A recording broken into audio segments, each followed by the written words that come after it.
Hit it. Here, have a cup, it's purple. There's something on your face, it's urgent. Quick, you took too much, you might be dead. The magic dragon venom was too strong. Had him shaking in the boots, had him pushing up daisies. Medusa's crew was coming through. Rain stick, thunderbird bone. Hail Satan, Luke, I am your father. I wear a purple cape like Dr. Doom. Chewie fly the Millennium Falcon. We got the tattoos with the mark of the Irish witch. It's wickedness, light bright, Lucifer out of sight. Cracking whips through the darkness, riding a beast with many heads. The drugs get him led like a donkey. I thought you knew. Pan has goat horns and the magic flute. Hong Kong beat beat, sugar pop dope, all Hallows Eve. And the sea shall give up its dead, conjured from a spell of the ancient Greek we read. Dionysus with the venom of the vipers. Atlantis rises as the eagle flies. Thanks for coming to Renaissance Portal. This is the place that I get to say everything that I want to say. This is fantastic. Thank you.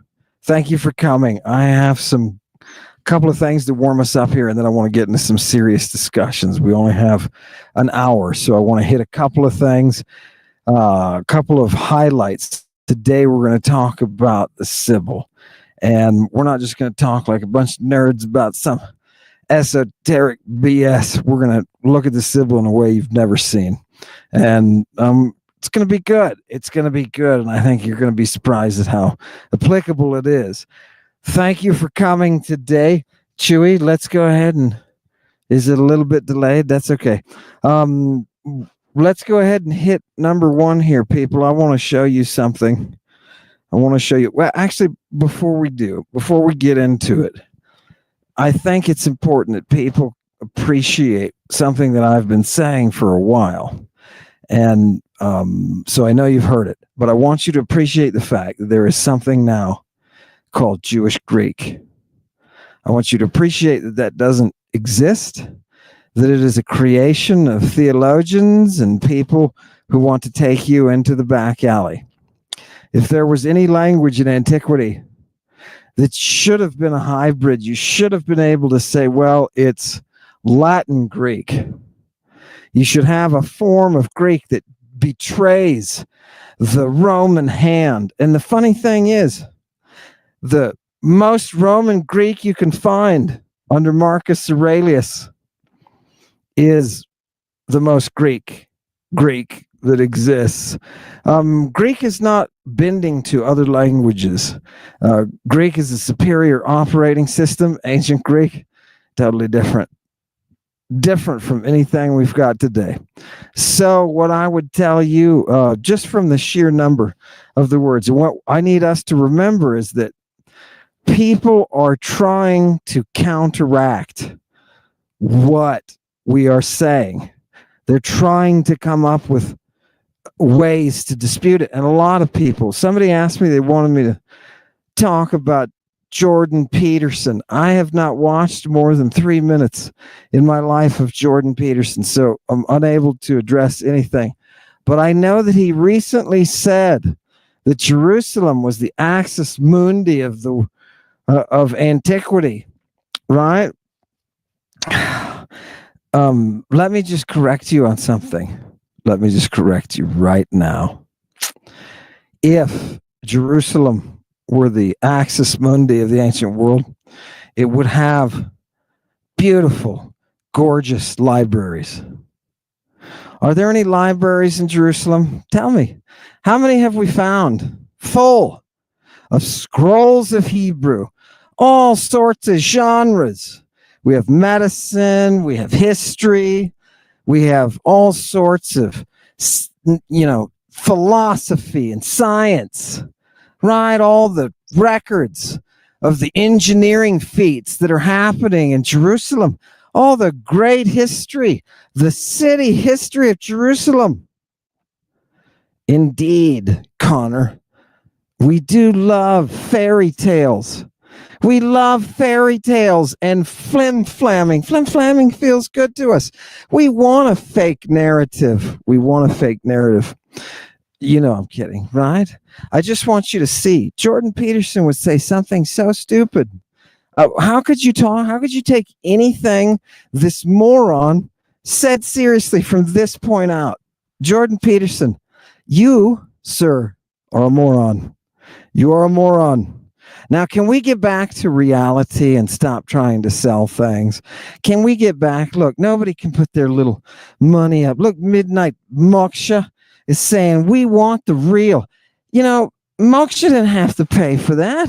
Didn't have to put a little, I'm a little $0.5 charge. Right? Look at the people. It's disgusting. It's disgusting. And the more I think about it, the more disgusting I think it is.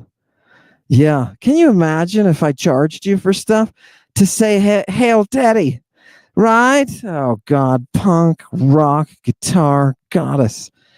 Those are 4 words that by themselves have very little importance, but strung together like that, oh, God, that's who we're going to find tonight. Tonight's midday. That's who we're going to find today. That's who's providing the springboard for us to be able to discuss, right? For us to be able to move forward. Did you? I put somebody in the poop hole. I haven't put anybody in lately, though. JP. Who's JP?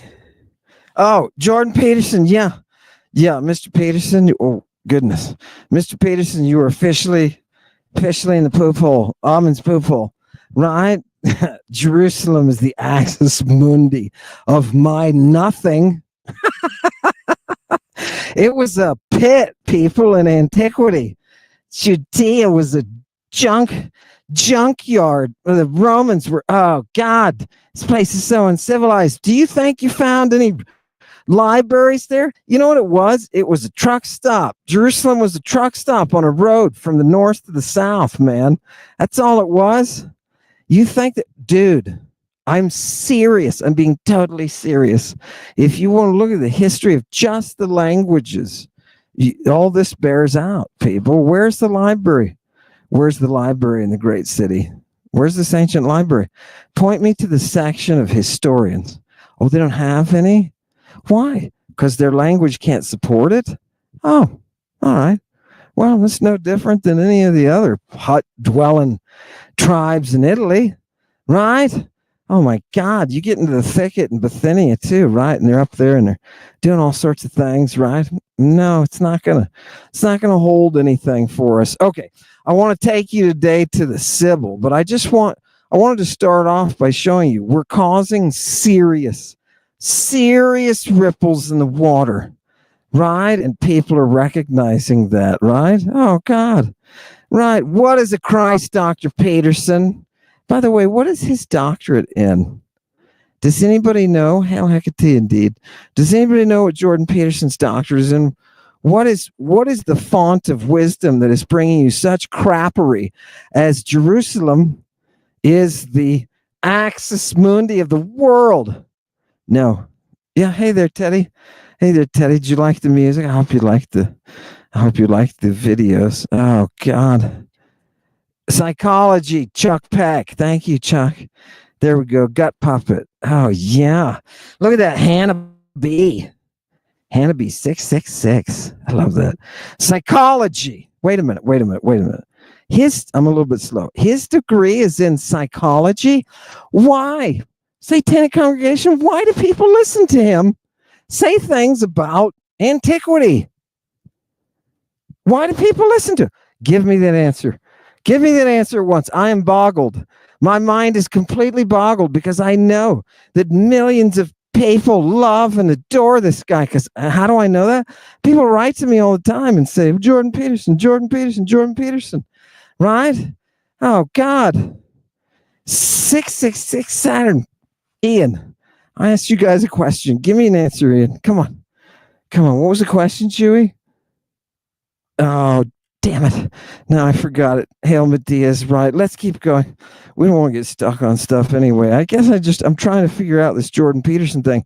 Because if you have a degree in psychology, how the hell Does that qualify you to make any statement about antiquity? Let me tell you something. If we were sitting here, you and me, congregation, just you and me, if we were just sitting here chatting, and I were to tell you something about your psychology and something I observed, don't believe it, because I'm not a trained psychologist. I never went into any of that stuff. Just like I'm a classicist, I'd never tell you about modern psychology. I sure as hell wouldn't be a psychologist telling you about antiquity. You know what that is? That's flim-flammery at its greatest.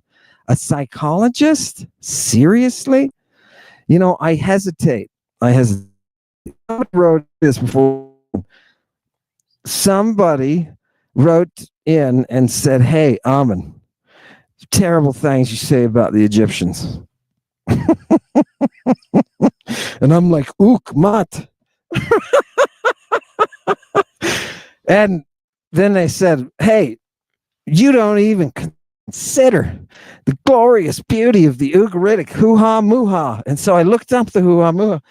Oh my God, it's so bad. Oh my God. It is so bad, people. We have no reason to sit here and BS each other. That Egyptian art blows. It blows. Their architecture blows. Do you understand me? Their civilization building power was crap. They made empires built upon cruelty. Do you think they were sitting around philosophizing? No, they couldn't. Their language was incapacitated. And you know what? Life is too short, people. If I were a professor, there's no way I could tell you this. Absolutely no way. I couldn't even put down an Egyptian. Right? Dead Egyptian. Oh, God. Listen, dude who wrote this Book of the Dead, I appreciate your respect for the divine. I really do. But, oh, good God, man. You know, go back to sleep. Wait for the Greeks. Use the language. It'll help you. It'll blow up your mind. Anyway, harmony. Exactly, Nancy. Thank you for bringing us back to center. People, I want to show you something. It's kind of makes me tear up every time I see it. There's somebody that you don't know from history that I want to introduce to you now. Her name is Sibyl, and I want to ask you some questions about her. So people, be ready from the gallery to, respond. I want to tell you about this woman. Her name is Sibyl. Her name, you say, that's a title. That's not a, no, it's a name. And it means, according to John Littus, who is writing to us with all the material that he is getting from Cicero's sources, right? On the Etruscans, all this stuff they've got in the Imperial Library, right? And he's mining these sources, John Littus. And he's saying, look, people, the Sibyl is that polychronic singer. Okay, just think about it for a minute. She's a polychronic singer. Some great people that we know talk about the power of her voice. What was the power, the true power of the Sibyl's voice? She's so important. She influenced the direction and development of more than one empire. It's her prophecy, her song, is what ultimately brings us the freedom that we have as Western civilization. Oh, this is fantastic. Oh, God. Earthquake. Boom. Here we go. Should we look what I... Sorry, people. Funny. We got a funny setup today. We keep rearranging. Let me see if I can get this to work. There we go. All right. I love that name so much that bring it back, that I've given it to one of my cats. Yeah. So what does it mean? John Littus tells us, thanks for keeping me on track. John Littus tells us that it means the council of the sea, which is the Etruscan way of saying the dei, the gods, right? So the counsel that is divine comes from her voice. A lot of you will say, who is this originally? Where is she from? Kuma? Is she Libyan? Where is she originally from? She gets confused. because so many people after a while claim that she was theirs, that she belonged to them. That's the Sibyl.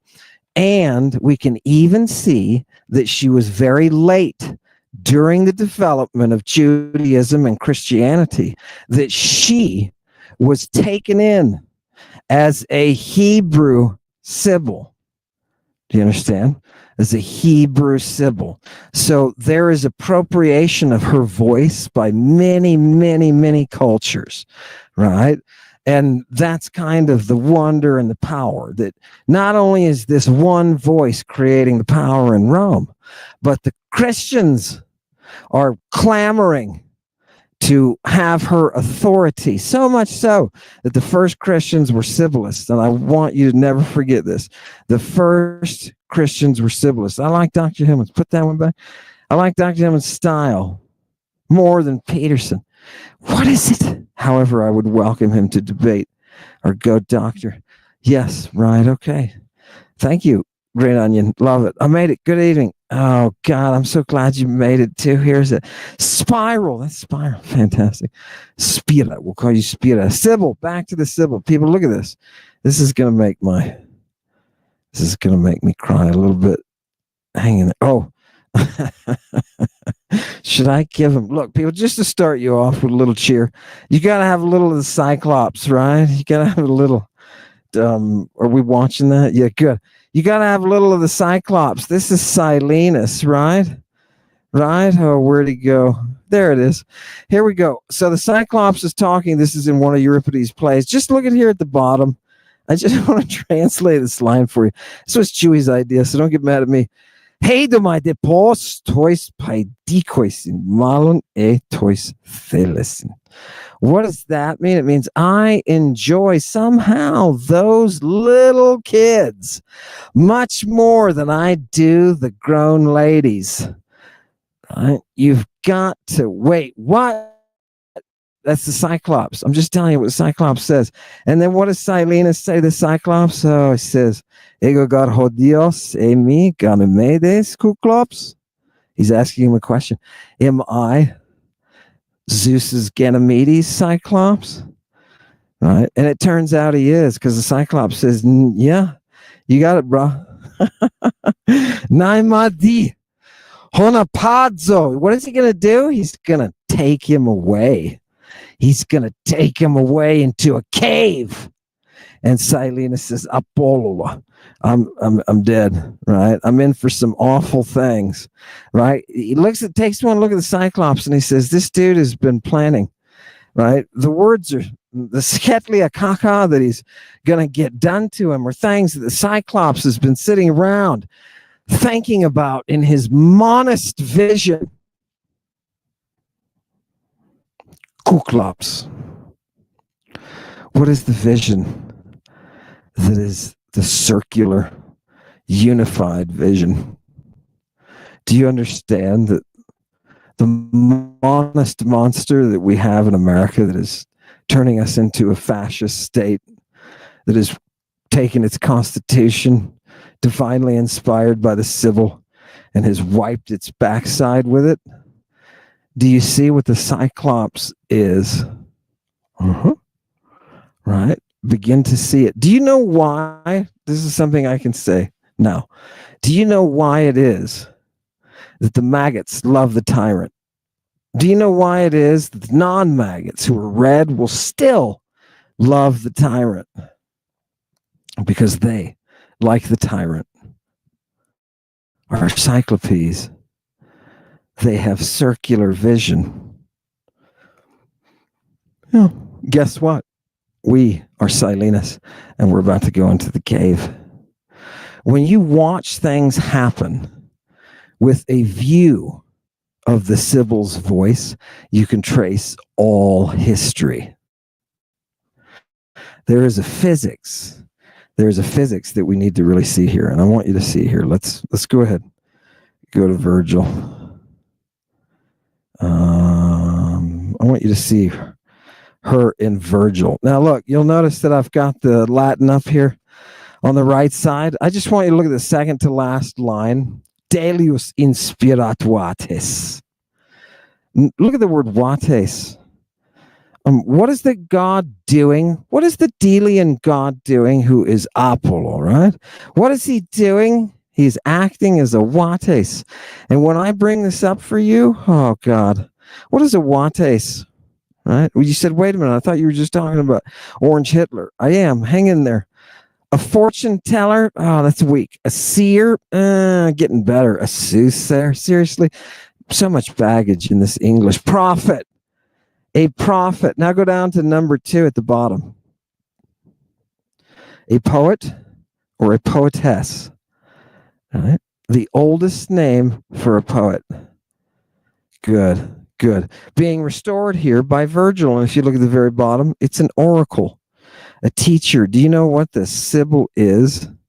She is an oracle. She is a teacher. She is the unfolding of the reality that you and I think is concrete, but is instead a reflection.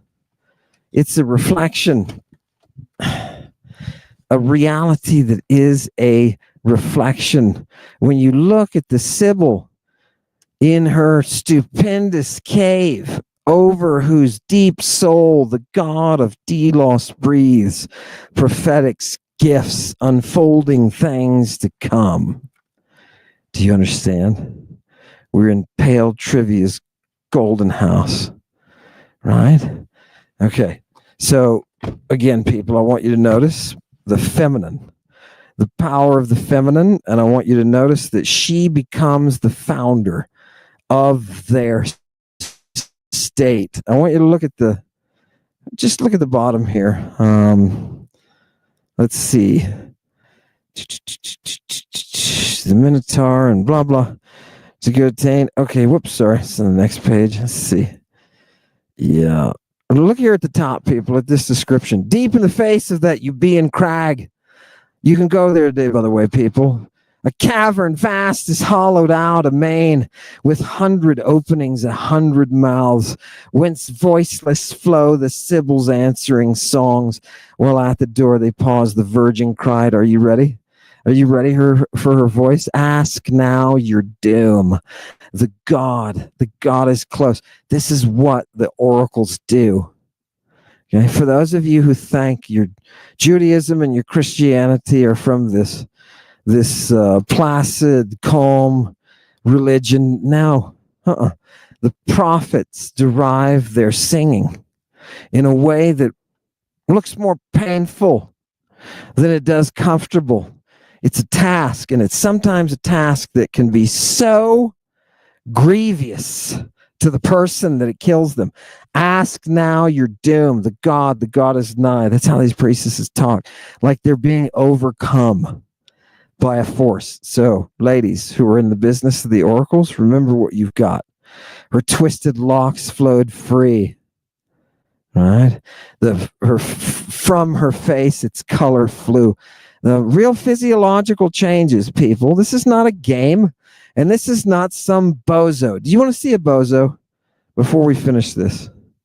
Do you want to see a bozo? Here, I'm going to show you a bozo. Chewy, I didn't tell you I was going to do this.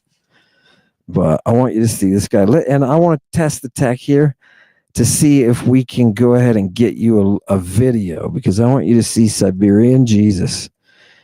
Did people see Siberian Jesus? Chewy, is it okay if we show? So here he is. Here he is. Oh, this is fantastic. Here, oh, is he gonna? I want to see him coming out of the here. Oh, here he is. Okay. All right, are you ready for this? I'm gonna try to do this, Chewy. Boom, and I think it's important, people, that we see such things. Yeah. And kind of scary to see so many people have so much faith in one man or God. Let me know if you can't hear it. Here it comes. Oh, God, it's Jesus. We had traveled thousands of miles to the middle of nowhere in Siberia to see this man, Bessarion, address his congregation on what they call the holiday of good fruits. it was sort of spooky.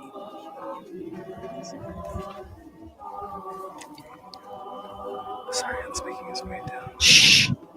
Don't interrupt Jesus. Shut up, man. Christ-like.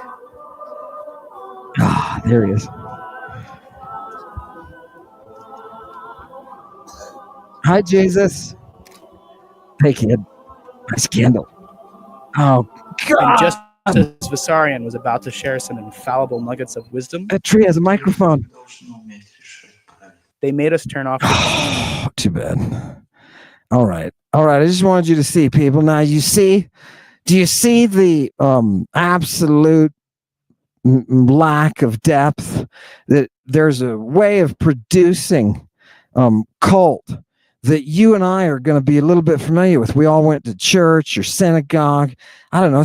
Maybe people went to mosques. I've never been to a service at a mosque, but I imagine it's probably not a hell of a lot different from a synagogue or any other monist, process, modern, right? Once the drugs have been removed from everything, right? We took the drugs and the 12-year-old girls out of everything, and next thing you know, you're sitting in pews. I mean, you could be a Catholic, you could be a Baptist, you could be a Sufi, sitting in, thinking about your crazy, lovely Sufi stuff while you're sitting in your mosque doing your prayers. No difference, people. It's the same. It's the same production, but what you and I have stumbled onto that is so important for us to preserve is the uniqueness of the natural cult. The uniqueness of the natural cult, the biological cult.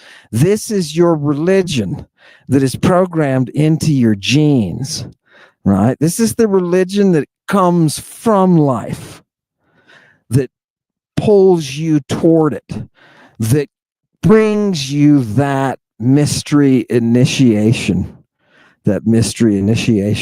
It is all natural. Do you understand? It's completely natural, based on reason. Oh, God. Isn't that gorgeous? It's like reason was meant to come out of nature. Hail Korah is right, man. Do you get it? Why the Korah? Why is somebody yelling that now? Right? Because that is the eidolon, the image that we raise. All right? That's the image, the eidolon, that perfection. If you think about it, right? Everybody starts out. By the way, men, everybody starts out. Tell me what you think about this. Satanic congregation, most of you are men. Did you know you started out as a woman? Did you know in utero you're a woman first? You know what I mean? You go through that. You know what I mean? It's from that your broken gene, your Y is there. And really, you know what I mean? Who were we looking at the other day? Somebody, XXY. That's gorgeous stuff. Yeah, it's okay. That's gorgeous stuff. Anyway, for the XY, you're broken, bro. The prime was the woman. Imagine that. Now, people will sit there and they'll say, oh, that kind of makes sense. You know what I mean? Like with nature and everything. Exactly. That prime woman is the invisible author of everything. Think about that for a minute. It is not. This is how the Greeks are looking at the physics of existence. It is not the demon. Boom, day one, boop, God said let, boom, chugga, booga chugga, and there it is. Boop, earth. Right? No Greek. They couldn't take that BS, right? They would be like, what? Have you guys had any education? Right? Right? Now, by the way, for the flat earth people, okay, I know. I'm getting emails now from flat earth people. Look, people, as soon. All right. I'm not going to do it. You're decent people. You just, you know what I mean? Just walk in one direction, right? See if you can ever fall off the end. That's your life. Go for it, people. Report back to me. The flat earthers that keep writing to me, bring me a picture of the corner. I want to see it. I want to see it. You know what I mean? I don't want to be fooled. I don't want to take you guys in the back alleys and to fool you. What is this Sibyl doing, people? Just look again. What is the Sibyl doing? Oh, God. Her twisted locks flowed free. The heaving breast swelled with her heart's wild blood. Oh, isn't that gorgeous? Her stature seemed vaster, her accent more than mortal. As all the oncoming God around her breathed. And that's one thing in the Latin that it makes sense is this constant breath. This is the breath of inspiration. It's the breath of inspiration. And from it, it's coming George Washington's speech to the people of Rome. What is she granting in this book of the Aeneid? She's granting the founding father of Rome, Aeneas. She's granting him in his quest to bring the Roman people to life. She's granting him that future. She is singing his future into being. You see the difference between the Sibyl and any singer on the planet is the power the Sibyl creates with her voice. The song that she sang was the future of the Roman people. And it became so dangerous that they buried this stuff. What she was telling was not what should happen, but exactly what would happen. There's a kid named Bottas, and this kid is going to eventually end up coming to an oracle 800 years from now. And when he does, he will found, the oracle will tell him to found a city in Libya. Right? The voice that he will bring to the world from Libya will be the prophetic voice of Ammon. Do you understand? The entire oracular religion, it happened to be in Libya, Ammon, right? But the entire oracular religion is centered around the machinery of her voice. The machinery of her voice. People, is it possible to travel to the future? I'm going to say this right here. And you're going to say, wait a minute, you're giving Jordan a hard time for saying anything stupid about antiquity, like Jerusalem is the center of everything and the development of the culture. Oh my God, you're giving him a hard time. How are you talking to us about time travel? I'm only telling you what they said. Remember, I'm just a classicist. I'm bringing you the text. But these Sibyls, right? They are all, get this, they're all multi-faceted reflections of the one who is the polychronic, whose voice, watch this. I'm going to bring up one of their physicists here. Let's just do this. Whose voice projects 1,000 years of time. Are you ready? What the hell does that even mean? Here we're going to go to the Sibyl, right? Sibyl, here we go. And let's see how many times this thing appears. 619, and we're going to start with the earliest, because we don't care about the later traditions. Remember, the Christians, they've got a ton to say about the Sibyl, especially because if you're a Christian and you don't know that there was Sibylline prophecy that was accepted as Christian prophecy, you really are not following the original, right? Look how far back it goes. Thales. We're talking about the 6th, okay? The 6th BC, when all of that pre-Socratic philosophy is formulating. And who are they talking about as the great authority? Sibula, the voice of the god. Do you understand? Look what Heraclitus says about her. Sibula de minomenoi stomati. The Sibyl with her minomenoi, with her mouth that is ranting, that is crazy. Minomenoi means to be crazy, to be crazy. Did you see how she was acting? Do you remember what Moses said about Korah? He said it's because of her because of his antilogia. Do you know what logia are?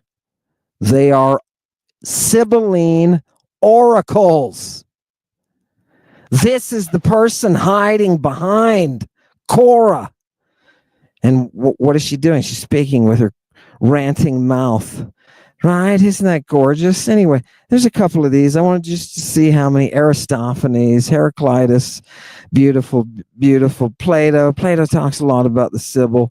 Oh, I forgot. We have to go. Heraclides, right? Heraclides, couple of references.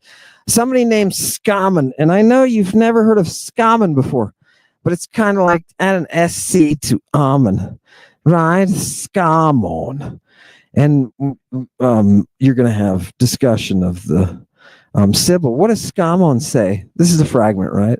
Remember, there are so many authors from antiquity in Greek that, like this is one you guys have never heard of. Most classicists, you walk up to them and say, have you read this guy? No, right? It's just a slight reference somewhere. Oh, God. What does this text say? Te sambuke. Look at that. With the sambuca, which is a type of lyre. Right? Oh, God. The Sibyl was the first. Right? She was the first one to give these oracles by making use of this lyre. You mean she's a guitar player? Yes. And she's the guitar player that takes you to hell. Do you understand? Yeah. Look at these. They're talking about the dwelling place of that virgin. Look at this one. Do you see the word Partheno there? Parthenos is a virgin, people. Right?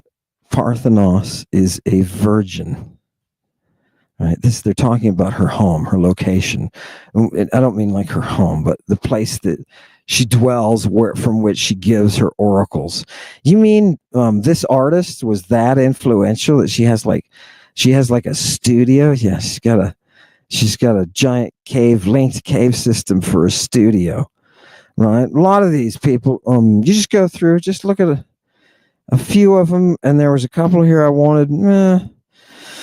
Here's the Libyan Sibyl, right? And they give her the name Herophile, right? Herophile. But that is an attribution, baby.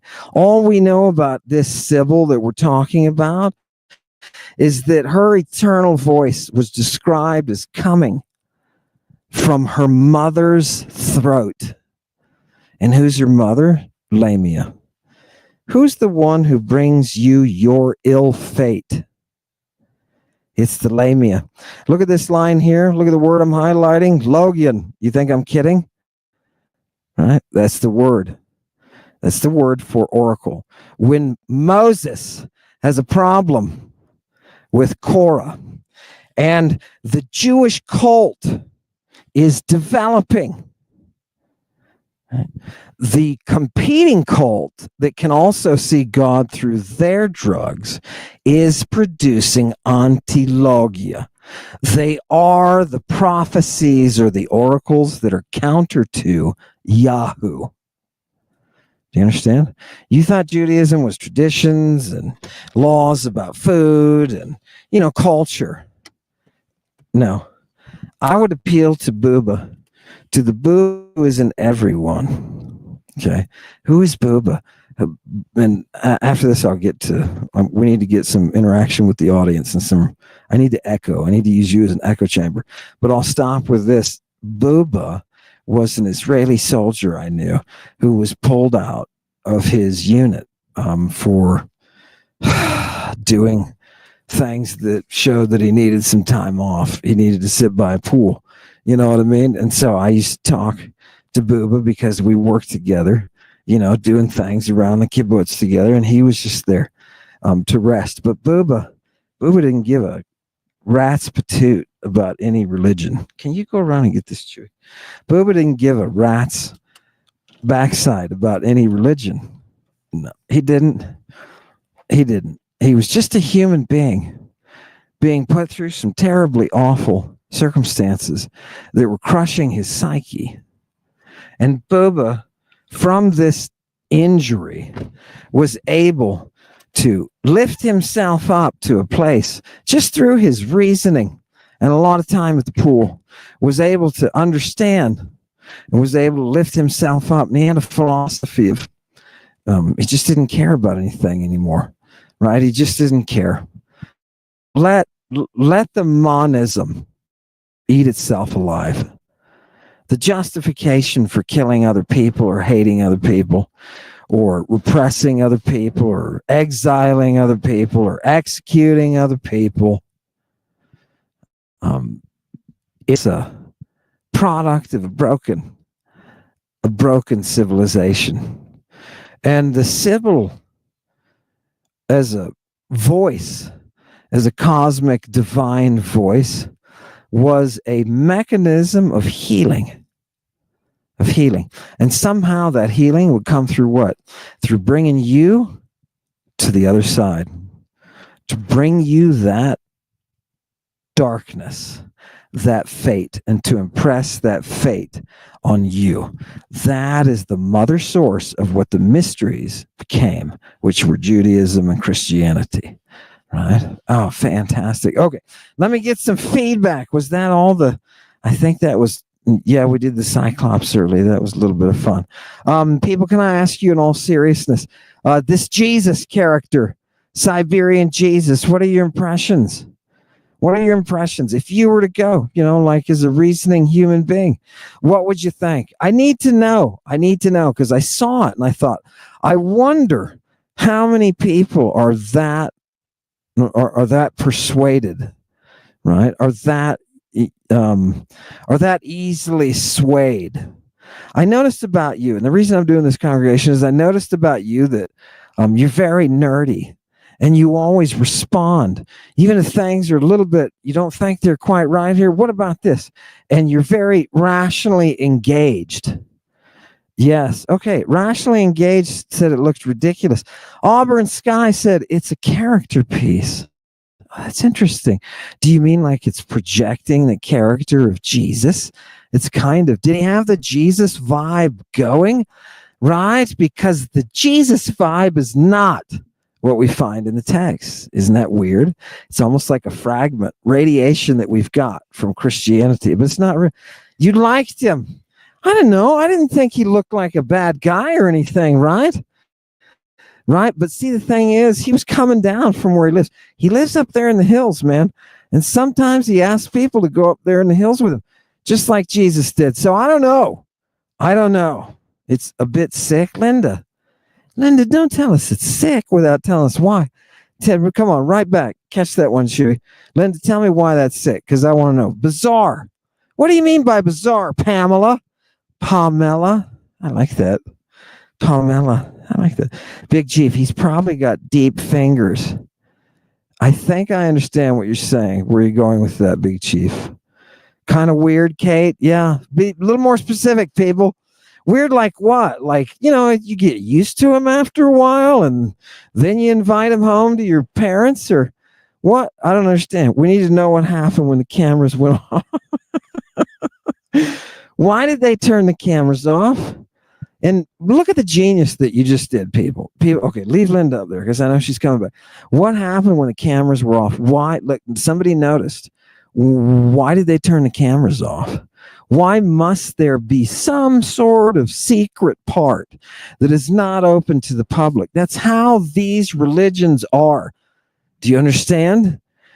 Controlling your mind, people, because that's what that is. I mean, what's the difference?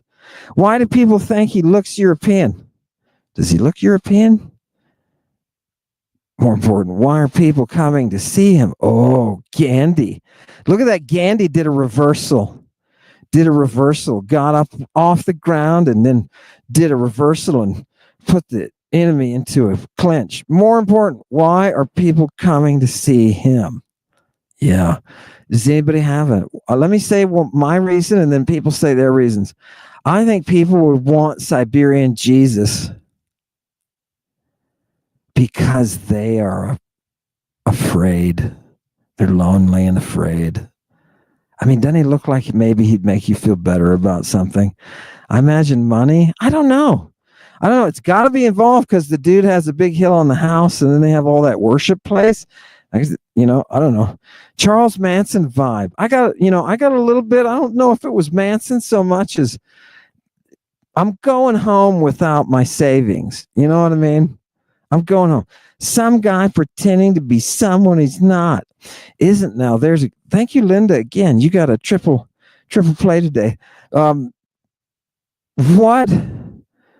is the advantage of pretending you're Jesus?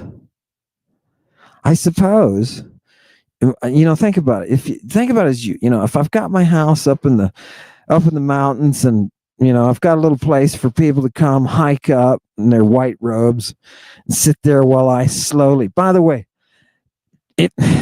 Jesus is slow. It took him like 10 minutes to walk down that hill, and I was like, dude, what's he doing? He's like milking it, totally milking it. Jesus theater. That's an interesting. You nerds are on so much. Think about what that person who put that up. What brilliant genius put that up. Jesus theater. See if you can find it, Chewy. Jesus theater. Think about that expression for a minute. Jesus theater. Who is the master of the theater? Leif. By the way, I had a friend Leif in high school. Lovely. Leif. No, I won't give you his full name. Somebody will look him up. Right? Jesus theater. Who is the Bacchic center of the theater? Who really started the theater? Like historically, factually. Right? It was the worshipers of Bacchus. So think about what you're doing. You have a reflection of Bacchus in a reflection of a theater. All we have, people, is the unreal. When you're watching Siberian Jesus, you are taking mental drugs. You are drugging yourself. And now maybe you understand. I mean, what's the difference between Siberian Jesus and Catholic Jesus? What's the difference? Right? You got the same holiness. You got the same, the same drive to, yeah, I know somebody's walking out. It's weird when people walk up in public. I swear I had somebody standing outside last night. Anyway, weird. Dramaturgy, right? Think about it for a minute. When that Catholic priest walks out, when that preacher walks out and they're bearing that glory of God, whether it's their hat, when that rabbi walks out and they've got that thing covered, they've got the proper garments, the beard is the right length, and they've got the curls, they're bringing that holiness to you. And you know what? Bubba said, fuck that stuff. I'm tired. You can only put somebody through murder for so long before their soul breaks. Oh, God. God. I met Jesus on DMT. Did you? That's fantastic. That's fantastic. No, I'm serious. Don't. No. I'm serious. Yeah. Right? Who is nature? Nature is Zoe. I love it. So okay, that was one question. People. I wanted to get to Siberian Jesus, and just with a couple of minutes that we have left, I want to give you just another tidbit. Yesterday we saw a press conference from the White House, right? And in this press conference, the press conferencer, I don't remember what her name is. I just met her. Right.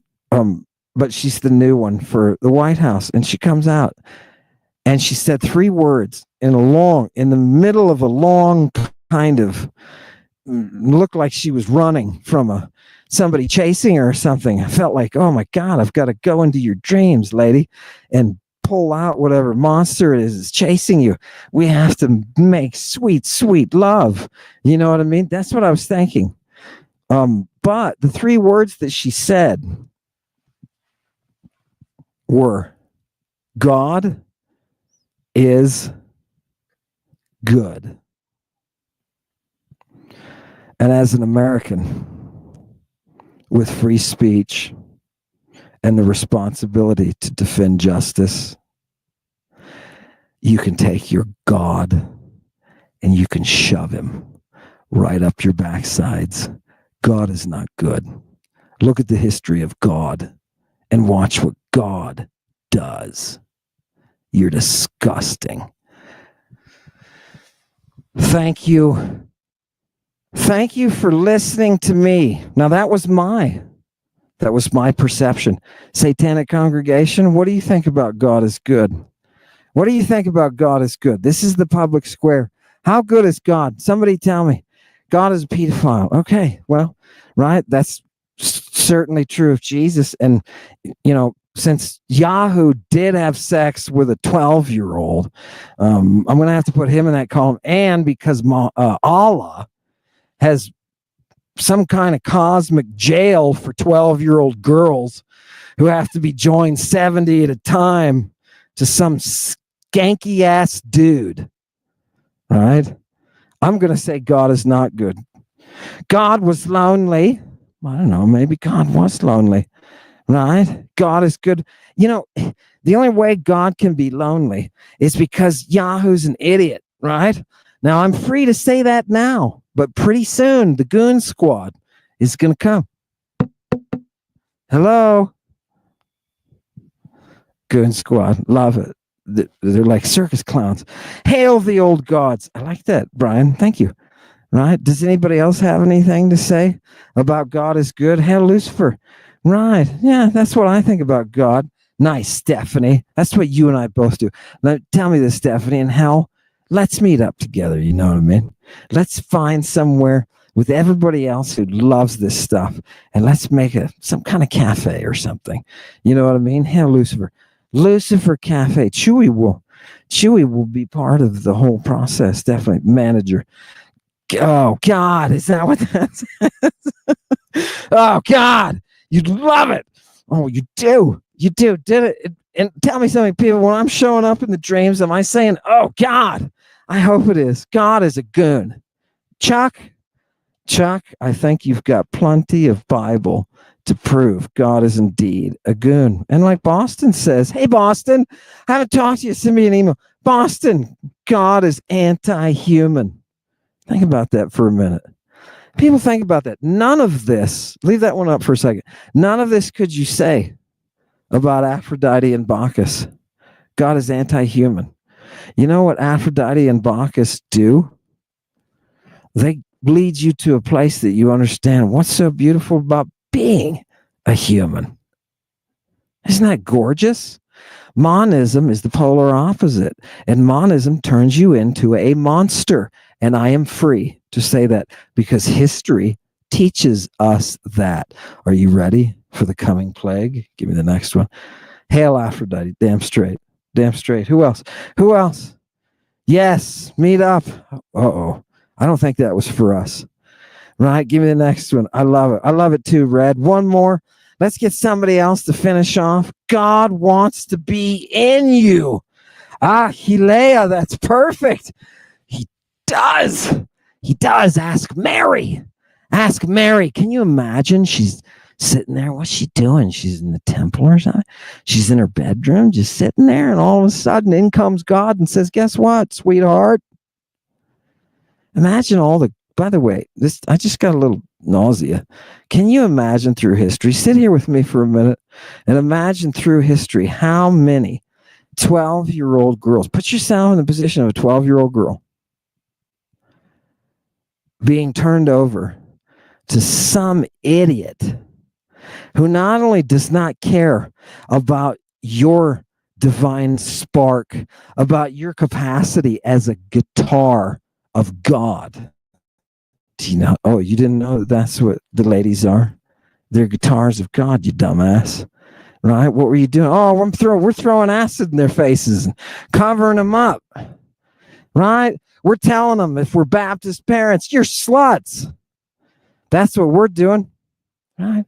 For Orthodox, they got to walk 50. First time I saw a woman walk 15 feet behind a dude, I wanted to kick the dude in the ball sack and say, you know what? That's property. That's not how you treat people. That's not how you treat people. You don't throw acid in little girls' faces, and you don't sell them off so they can walk behind some fat bastard who rapes them. Oh, did I say the R word again?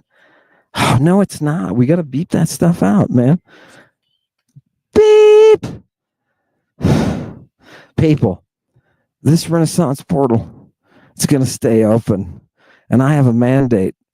I have a contract, and I have an end date that we have to bring her through the portal. She's coming. And we are all in the beautiful historical position to see her come back. The resurrection, baby. I'm looking forward to it. Somebody called me with an interview, and they said, "Can I interview you?"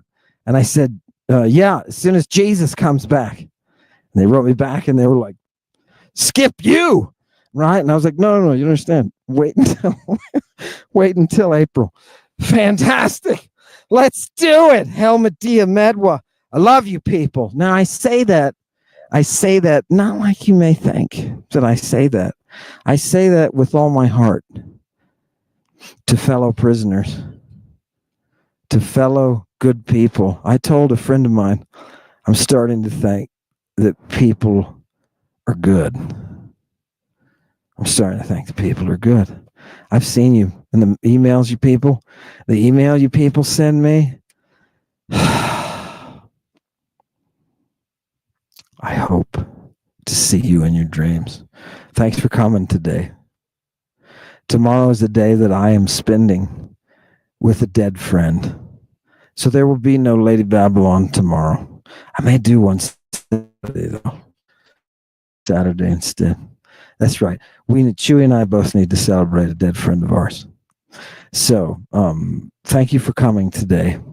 Please realize the Sibyl, the voice, beauty, nature. Hail Satan. Here, have a cup, it's purple. There's something on your face, it's urgent. Quick, you took too much, you might be dead. The magic dragon venom was too strong. Had him shaking in the boots, had him pushing up daisies. Medusa's crew was coming through. Rain stick, Thunderbird boom. Hail Satan, Luke, I am your father. I wear a purple cape like Dr. Doom. Chewie fly the Millennium Falcon. We got the tattoos with the mark of the Irish witch. It's wickedness, life bright, Lucifer out of sight. Cracking whips through the darkness, riding a beast with many heads. The drugs get him led like a donkey. I thought you knew. Panheads, goat horns, and the magic flute. Hong Kong beat beat, sugar pop dope, all Hallows Eve. And the sea shall give up its dead, conjured from a spell of the ancient Greek we read. Dionysus with the venom of the vipers. Atlantis rises as the eagle flies.